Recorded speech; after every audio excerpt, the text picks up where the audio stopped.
In today's video, I'm going to be talking to you all about charmed jewellery, and I'm going to be discussing the difference between charms, amulets and talismans, and how charms, talismans, amulets can be used within protection magic, glamour magic and more. So if you're interested to discover all about this topic, then please do get yourself a nice hot drink, settle back, relax and enjoy. Hi everyone, welcome back to my channel. I hope that you're all well and safe and looking after yourselves. So in today's video I'm going to be talking to you all about charmed jewellery and using charms, amulets and talismans for glamour magic, protection magic in your daily magical routine, in your witchcraft practice. And this is something that can be extremely simple, or it can also be extremely vast, and it is a really broad topic. I will be doing further videos on protection magic as well as glamour magic, and this is kind of a toe dip into some of those areas because what I want to focus on today is charming jewellery and magic involving charms, amulets and talismans. I'm really excited to be partnering with Ana Luisa for this video, who have kindly sent me some pieces from their collection, including this beautiful personality pendant. So full transparency, these pieces were sent to me free of charge, but I am not being paid for this sponsorship. Although I do have a code for you and a link in the description box so you can click over and get 20% off. Ana Luisa craft high quality jewellery pieces at really affordable prices. Another reason I really love Ana Luisa is because they are really eco-conscious, they care about the planet, and that's reflected in the way that they craft and create their pieces, as well as in the packaging, because everything is carbon neutral and eco-friendly. The designs are all really unique and elegant, and there's something to suit everybody's taste and style, whatever your preference. So they just tick so many boxes. So if you would like to click over and get yourself a discount for some pieces from Ana Luisa, then do click my link in the description box and use code Emily20, get 20% off. So I'm going to talk to you a little bit about charms, amulets and talismans. So this is a really broad topic within witchcraft and magic, as well as the topics of glamour magic and protection magic, and a lot of these things can come together as well, which is why it's quite complicated to make a video about these things. So I decided to focus on the jewellery today, because jewellery is a really beautiful and personal way to be expressive, as well as to add a little bit of magic into your daily routine. So not only can you charm your jewellery to be amulets for protection, you can also empower them and charm them to help you to feel more confident throughout the day, or to help others to see you in a certain way, or to help yourself perceive yourself in a certain way, and then that touches into glamour magic as well. So there are so many things that you can do with jewellery. You can also wear jewellery pieces for deities and connect that way, and that is something that I absolutely love to do. So I'm going to talk a little bit more about that in a minute. First of all, I wanted to talk about charms, and charms are something that is, I think, so broad because charms encompass the amulets and talismans. So charms can be any number of things. So there are a number of symbols that are used in really ancient grimoires, sigils for goetic spirits, for instance. There are really old folk charms like the abracadabra charm, like the satyr square. There are a number of charms that can be used in apotropaic protection magic workings. Really well-known symbols within paganism and magic include, of course, the pentacle, and I have a pentacle necklace myself, which I love. I've actually been through so many pentacle necklaces, some that got tarnished, some that got lost, but the pentacle has always been a symbol for me that really resonated from the very early days of my practice. So when I was 11 and I first discovered it, and first discovered the pentagram and then the pentacle, pentagram being just the star and the pentacle being the star with the circle. There is the Egyptian Ankh, which looks a lot like the cross. The Christian cross, there's a Celtic cross as well, and there's also the Earth cross. There is, of course, the Egyptian Eye of Horus and Eye of Ra. There is the hexagram, or the Star of David in Judaism. There are, of course, the Ogham staves, and there are runes as well, powerful symbols that you can use in workings or use to create other sigils of your own. There's also Thor's hammer, a Norse symbol. There's the triple knot, which is again a Celtic symbol.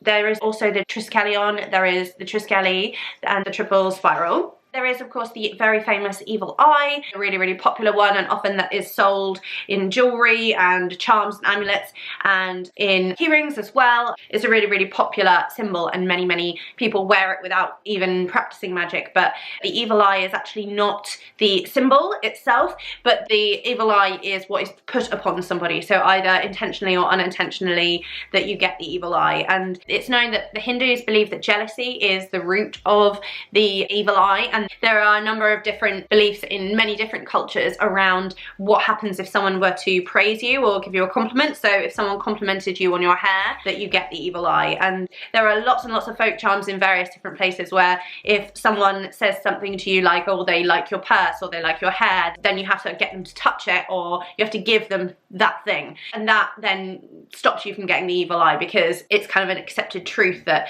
if someone compliments you on something, then that is going to put the evil eye on you, so even if they don't mean to. And I have experienced this a lot, actually. I think that a lot of people have put the evil eye on me without even practicing magic, because I've felt it, I've seen it, and then it's impacted my life. And so in many different circumstances I've had to learn to ward and protect myself in myriad ways, and to layer those protections as well. So obviously today we're not just talking about protection, but the evil eye has different names in different traditions and different cultures, different religions. So in Hebrew the evil eye is called Ayin Hara. In Turkish the evil eye is a Nazar. Then obviously Malocchio in Italian. Arabic is Ayin Hasha. In Scotland it's the Droch Shuil. Probably said that really wrong. Spanish Malor or El Or. The evil eye is said to have originated in Greece some 3,000 years ago, roughly. Essentially, it's an apotropaic charm, amulet that you can wear to protect yourself from the evil eye. Now, I did have a ring that had the evil eye symbol. It was not an expensive ring, but I bought it for that protection, and I charmed it for that protection, and one day it went missing and I haven't replaced it yet. So when I was offered this partnership with Ana Luisa, I went for this beautiful spirit necklace, and the reason I loved this was because of this beautiful eye, and I knew that I'd be able to charm this for protection against the evil eye. And I'm obviously telling you guys this, so I probably have to put some like tripwires in this as well.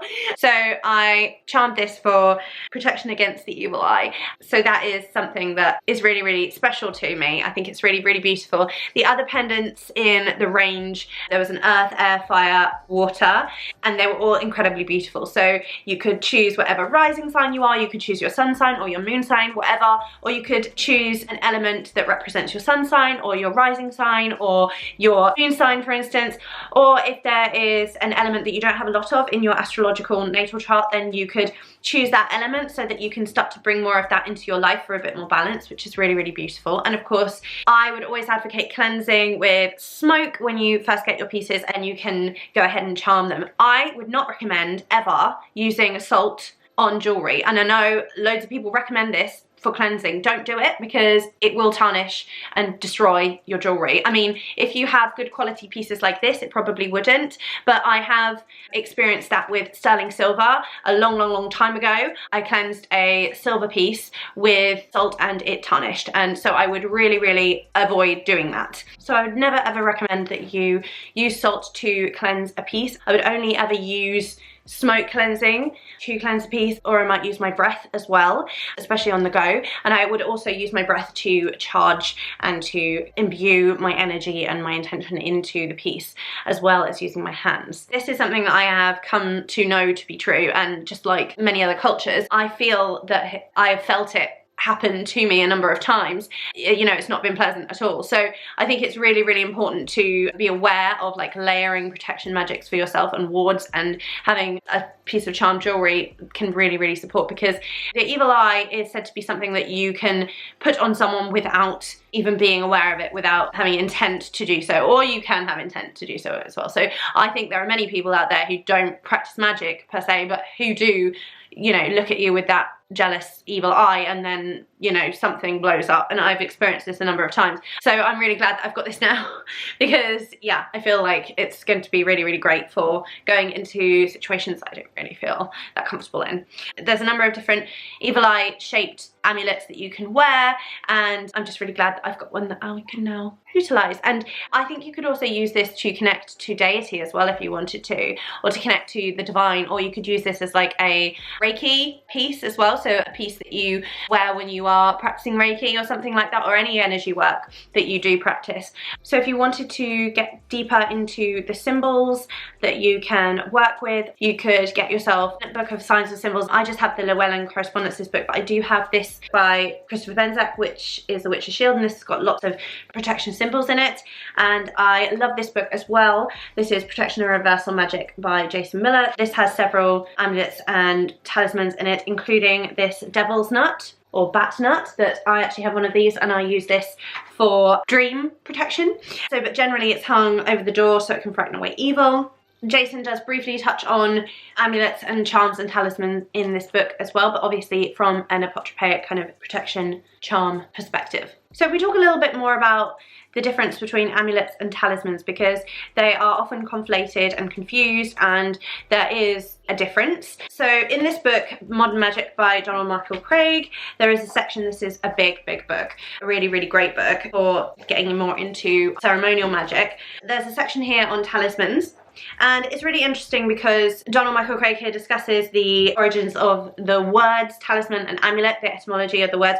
So it's come to believe that talisman derives from the word talisma, which means magic writing. However, there's no proof of this. So it may come from the Turkish, meaning one who is learned in divinity, a priest. And according to Cicero, talisman comes from the Arabic tilsam, which comes from the Greek telin, meaning to consecrate, and tetelesmon, meaning that which has been consecrated. There are other sources here as well that he discusses, and then he also explains that the word amulet is often used as a synonym for talisman and is believed to be of Arabic origin. However, Cicero traces this back to the Latin amuletum, which in turn is derived from amuletur, meaning to repel, and that in turn may have come from the Arabic amula, a small receptacle used for healing, or hamala, small object worn for protection. Another source claims it may be related to the Latin amoroli, which means to avert. Again, no proof, no one knows where these words derive from. Donald Michael Craig then goes into discussing what they are used for today. So talismans are understood to draw things to you, so to draw in prosperity, wealth, abundance, joy, fertility, power, money, luck, good fortune, good health. And amulets are used to keep things away, so bad luck or ill health or the evil eye. Donald Michael Craig actually does use the word talisman with a lowercase t to refer to both amulets and talismans throughout the book, although he capitalizes the T in talisman when he is referring only to the talisman that is to draw things to you. So they can be used interchangeably, but I think that's quite confusing personally. So in terms of definitions, this is how Donald Michael Craig defines a talisman: any object, sacred or profane, with or without appropriate symbols, which has been charged or consecrated by the appropriate means and made to serve a specific end. And then he sort of expands upon that. And another interesting point of note is that talismans, according to Donald Michael Craig, should be made during a waxing moon, and amulets should be made during a waning moon. So again, with a lot of magic that is drawing on that lunar power to draw things to you and to repel things according to the phase of the moon. And a lot of pagans and witches obviously do work with the moon and lunar energies in this way a lot of the time. And I believe that when he's referring to making talismans, that is sort of more the ceremonial magic of making of talismans, where people would get this specific metal and craft this symbol on a specific day and a specific hour, and it's sort of old grimoire magic.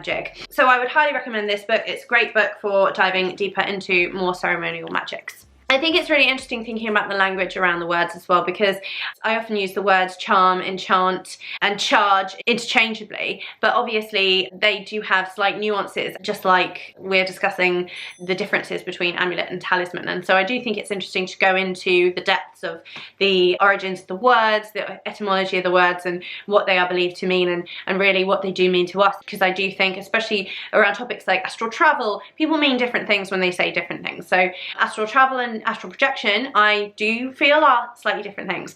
That's for another video though, so we'll go there another time. So I'm going to talk a little bit about the pieces that I selected from Ana Luisa, which I absolutely love, and the reasons I selected them. So I've talked about this one, which is absolutely stunning and beautiful, and obviously serves a real protection value for me. So we've talked a little bit about protection magic in terms of how you would charm your jewellery. I haven't talked about how. So the way I like to charm my jewellery is by cleansing them with smoke. As I said, before I start, I will cleanse myself and the piece. I will center and ground, and then center again. I will be connected to source. I may be doing Reiki as well. You can also channel Reiki energy into your jewellery pieces, right? In terms of channeling Reiki energy, that is one method, one technique that I do utilize in my practice for channeling energy, but it is not the only technique. So sometimes I might connect to the divine and channel light energy that is not connected to Reiki, but sometimes I will go through the process of utilizing Reiki within my practice. And so I just thought I'd make that distinction. So the way I like to imbue my intention into a piece is to hold it in my hand, and I will often blow on the piece and I will speak words of intention into the piece as well, and then put my hand like that and feel the energy. Usually the energy comes from my middle if it's come from the earth, or if it comes from above. So if it's like channeling Reiki energy, it will come through like that. And I love working that way. And so I will just do that for however long it feels right. So I'll be drawing up energy from the earth or from the sky. So I could use Reiki. I might use a combination of both, draw the energy into my middle or into my heart space, depending on what it's about. Heart space or solar plexus or sacral chakra, depending on what it is my intention's for, and then send that energy through my hands, right? And that's how a lot of the energy work goes on for me. But again, that's another video. Energy work is another video altogether. But essentially that's how I would imbue the jewellery, and I would do that for however long I needed. I would blow onto it, I would whisper words of intention, I might say a prayer, I might have an incantation that I would write before. That's something I would probably do with Lilith. I have yet to charm this piece. This is a piece that I picked up for Lilith. I have been working with Lilith for over a year now. It's not something I've talked too much about on my channel, but it's really been a beautiful, sacred and very private process. You know, I felt very held, I felt very seen. I've really been working with desire, lust, and I've also been doing a lot of womb healing with Lilith as well. This is just such an incredible piece, and I haven't charmed it yet, but I'm going to be charming it for working with the Lilith, probably for tapping into that Kundalini energy, because I've really felt that like Kundalini energy rising as well, that serpentine energy, incredibly powerful. And then this one I think is just incredibly beautiful, and what I want to be able to work with for this piece is like elegance, refinement, grace and poise, and kind of like feeling a bit like a boss bitch, you know, to support myself to feel more confident. So I think that this is going to be a piece that I'm going to work with to connect to Lilith more and to be held by her when I'm out and about, and when I travel. This could go on a little mini altar, and this can be a piece that I work with her with and just have that connection all the time, whereas this piece is going to be more of a glamour piece for me. So again, like the Glamour Magick is something different than the item that you might wear to give honor to and to seek guidance and support and comfort from whatever deity you work with, if you do. Just as this one is being charmed for protection, it's very different to the glamour. So they work together, but glamour is slightly different. And again, like I said, I do want to do a video on Glamour Magick itself. But then finally, these beautiful earrings here, I absolutely love them. Again, charming these for Lilith. I think this will be much more of a like glamour piece to invoke the spirit and energy of Lilith, whereas this ring I feel like would be much more of a sacred honoring and a grounding kind of like support for me, whereas this will be much more of a glamour because it's up here. So that is the way I'm going to be working with them, obviously using my process as I talked you through for cleansing, charging, consecrating, imbuing my intentions, etc., and charming them in these various ways. So for protection magic, for glamour magic, and for connecting to deity. I will put links to everything down below. Don't forget to click over to Ana Luisa. The link is in the description box. Use Emily20 to get 20% off. These pieces are really affordable. They start from about $39. Really beautiful, really finely crafted gold pieces. They are just divine. I feel so powerful, I feel so put together, I feel like my best self, which is exactly how you want to feel when you are wearing jewellery, right? And also just complete bonus that everything from the pieces to the packaging is carbon neutral and eco-friendly, and it's such a wonderful thing to know, because so much of what we consume has got a price tag to it, a price tag for the planet, and knowing that, you know, you can look so stylish and beautiful and feel so put together and elegant, and also have your magical charms on everything as well, it's just, I love it. So I'm so thrilled. But yeah, getting back more into symbols, planetary magic. I obviously love planetary magic. I have been dipping my toe into the more ceremonial planetary magic for a few years. Obviously, I've been working with the moon for a long time, since I started my practice when in my teens, but I have been studying astrology now for several years, and for the past year I've been studying with Astrology with Heather, a really amazing course. I've been absolutely loving it. I'm not completely finished yet. I'm taking my time with it, and you know, obviously a job, 2 kids, everything else, so not putting pressure on myself, but I am going to finish it, and I'm really excited. It's something that I would like to, you know, include in services in the future and have a bit more time when my kids are a bit older, etc. So obviously planetary magic, I think that you can work with the planets during the lunations at any time to bring about a certain change in your world, and you can work with the planets using their glyphs or their sigils or their seals, and you can also create your own sigil using the planetary squares as well, which I think is so powerful depending on what you want to bring in. I love it. You do have a Venus pendant, which I love, and I've charmed that, and I like to use that in my magic as well. This is Practical Planetary Magic. This is like a really beginner book. This just sort of goes into the basics around the planets and the gods related to them and the correspondences, and then at the end you've got the interplanetary relationships and the kamiyas, so the planetary squares, and then there are the sigils here for the intelligences and the spirits, so planetary intelligence that you want to invoke before you invoke the planetary spirit.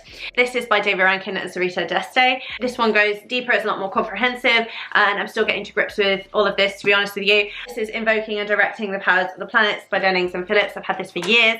The way that I like to work with planetary magic a lot in my practice is either creating sigils using the planetary squares, or I like to utilize the glyphs on candles, petition the planets that way. And of course, by studying the astrology and creating my new and full moon forecasts every month, some of which I'm showing here on YouTube, which I really love, that is bringing up so much to work with, because there's always some aspects that are a little bit tricky, a bit more challenging, and you can learn how to mitigate those if you understand them, you understand how they're working together, and you can learn how to sort of like loophole some of those things as well. There's ways in which you can work.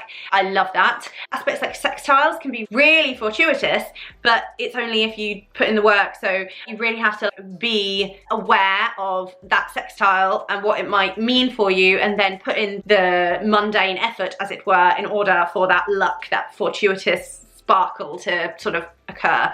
And also like squares as well being so challenging, they can actually be a point of like real juice. Like you can get so much juicy goodness out of a square, even though it is an aspect of malefic nature. It's challenging, sure, but you can learn so much for it. So it's this kind of shadow work around that you can do, and I am building all of this into my forecasts. They're written, they're on Patreon, and then I create the videos from those, and within those I go into all the aspects, how to work with them. I talk about the energies and themes that are coming up. I talk about shadow work prompts, journal prompts that you can use wherever you're at. I talk about how you can find out where this is impacting you depending on your natal chart. I talk about practices and rituals and magical spells that you can work with each lunation, whatever you're going through, whatever works for you. And I also include a tarot spread as well, and a PDF of that on Patreon. And then there are herbs and crystals to work with as well. So there's a whole load of juicy stuff that you can get into, and a lot of the lunations bring up a lot. So I am offering that currently on Patreon for $2 a month, and you can watch the video as well. If you listen to the content in the videos, you'll understand a little bit more about the ways in which I'm working and the kind of content I'll be creating as well going forward. So because this is going to probably be shifting a little bit as well. But if you'd like to come over on Patreon and support me, that's $2 a month at the moment, and that's what you can get there. So I would highly recommend that if you are wanting to work with the moon a little bit deeper, deepen your practice with the moon and sort of ritualize it a bit more, get a bit more of a structure around how you can work with it. So if you are getting into planetary magic as well, this is a great one. Another area that I am getting my feet wet with is this. The Sigils Solomon. This is my first copy, and I went for the Joseph Peterson edition because I've done a lot of research over the years and I understand this one to be the best. I did not want to get into the Aleister Crowley, Samuel L. Mathers one. I just feel like this is going to be a lot easier to understand from the start. So I'm quite excited, but dipping in and out and having a look at it and getting quite, yeah, excited. But of course, there are the sigils of the spirits in here. Working with Lilith, this is going to be very, very interesting for me to get into, but whether or not this will become a large part of my practice or not, that remains to be seen. It'll probably be several years before I know that, but this is something I am getting into. It's detailing the ceremonial art of commanding spirits, both good and evil, with the sigils as well. And the reason I'm talking about this, of course, is because there are many symbols, sigils of the spirits involved in this, the goetic spirits. I'm sure many of you are more au fait with this than I am, because my work has mostly been coming from Wicca since I was 11, witchcraft, folk magic, goddess work, etc. So this is something that I'm really, really interested to deepen into. There is also the Picatrix, which is a really old grimoire as well, and that is astrological magic. There's quite a lot in there that is somewhat questionable and not very ethical, so those are areas that you can touch on if you're interested in planetary magic. So those areas of ceremonial magic are really, really interesting to consider, because planetary magic comes into magic that I've been doing for a very long time, working with the moon, and then also that a lot of witches and pagans are very familiar with working with the moon, right? So it's interesting from that perspective, but also from a symbol perspective, because there are charms, sigils, symbols used within all of these areas. And I just wanted to bring them up because I think it is of relevance. And obviously this video cannot discuss all of these things at length. You know, there are so many folk charms, etc., that I haven't mentioned here. And if you are interested in folk magic, you know, the last few videos I've done have been quite a lot about folk magic, so do click over and watch those. I would highly recommend that you do more research in any topic of interest for you. And I will just mention as well the incredible WitchesBlackLent, which was started by Jasmine Ambrosia and Trish from Beanbag Hagwag, and I have been absolutely loving it. I am not like up to date with the challenges, but I'm currently working on my sketch for Lust, because that's what I'm working with Lilith, working on Lust. But I've absolutely loved seeing everyone's videos. Justin, the Witch of Enchantment, and Tay Kennedy's videos I particularly loved. Abby the Witch is also doing this, and I love Abby. Everyone has had some incredible revelations and things that they discovered whilst looking into their sin. So that's not something I've really done yet, so I still have lots of book learning to do. I mean, obviously I know what Lust is, but my journey with Lilith has been, I've been going into all these rabbit holes. A lot with Eve has come up, Mary has been there, Mary Magdalene has been there, and it's just been a really very deep spiritual process, and I don't know where it's going. I'm just literally following her lead. I had a really intense ritual with Lilith the other week, and it was incredibly intimate, incredibly profound, working in my room space, and the whole thing, I was just in tears at the end. It was just incredibly powerful. So that whole relationship has been incredible for me, and I'm still working with Morrigan. I actually have a ring here which is for the Morrigan. This is a piece with garnet in it. I feel really grounded, really protected by the Morrigan. This was a piece I got years ago from a local crystal shop. So again, you can use crystals. This one here is a Larimar piece that I picked up after I had a dream that I was gifted a Larimar bracelet. I picked this up, and then it's just my wedding ring and my wedding band. I wear those every day. So I really, really hope that you found this interesting. I've talked about quite a lot of things. I really, really do want to do a video about the WitchesBlackLent soon, probably at the end I'll do that, because I want to just discover more about Lust. I want to talk with Lilith more about it, you know, and get more from that. Today is Mother's Day. This weekend is literally the day before the Equinox. Then there is the Aries new moon, which I have got a video for on my channel already, and it is just been a really intense weekend for me. Spring Equinox there is a video on my channel from last year where I go into a little bit more about Ostara and spring equinox if you would like to know more. There probably will be another video next year as well. This year I didn't have the time for it. This year was all about the Aries new moon, so next year there'll probably be another spring equinox video going into more of the history and the folklore. But if you want to click over to last year's video, there is some very interesting stuff to go into in that video, so I'll link that for you as well. I did an ecstatic dance yesterday for the equinox with a group of incredible people in Totnes, and it was just so heart-opening and profound and beautiful, and it's something I just want to be doing all the time. The ecstatic dance was based on the 5 rhythms, which I talked about a bit before. I have the 2 books, Maps to Ecstasy and the 5 Rhythms by Gabrielle Roth. I have those, and I read those when I was at university, so maybe I was like 19 or 20, and went and practiced 5 rhythms quite a lot, and it was something that I was just so passionate about. And it also worked with learning about the archetypes and Carl Jung and such at university. I was into it so much. So this was like an incredible ecstatic dance workshop that I attended yesterday, and a circle. We had a cacao ceremony and a sound bath. It was so beautiful, and these incredible women hold these workshops for women. Very inclusive. A lot of the sessions like yesterday did include men as well as all genders, non-binary welcome. They did actually start with the 5 rhythms, and then they developed this archetypal dance system themselves, and we worked through the fool, and then the warrior, and then the lover, and then the sovereign, or the sovereign queen, or the sovereign king, or just the sovereign, and then the final was the seer, the sage. And each dance was just so powerful and profound, and there were so many nuances. So much came up for me. Oh my gosh, yesterday I was exhausted, and I was just like, whoa, just feeling all of this stuff.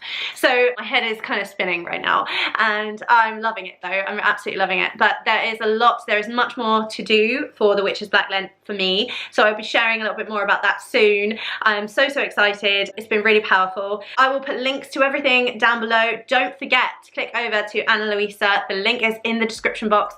Use Emily20 to get 20% off. These pieces are really affordable. They start from about $39. Really beautiful, really finely crafted gold pieces.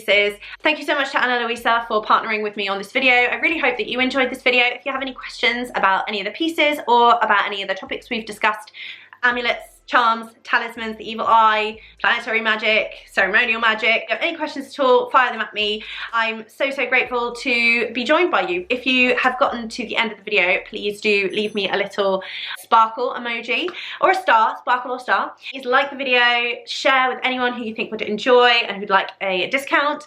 If you've been watching my channel and you're not yet subscribed, please do subscribe and click the notification bell to be notified when I create and upload videos just like this. Thank you again so much for joining me. Do let me know if you have any thoughts at all below. I'd love to hear from you, and I hope that you stay safe and well and have a beautiful spring equinox. I really hope you stay well and safe. Thank you so much for joining me, and I look forward to seeing you again in another video really soon. Many blessings. Bye. Mwah.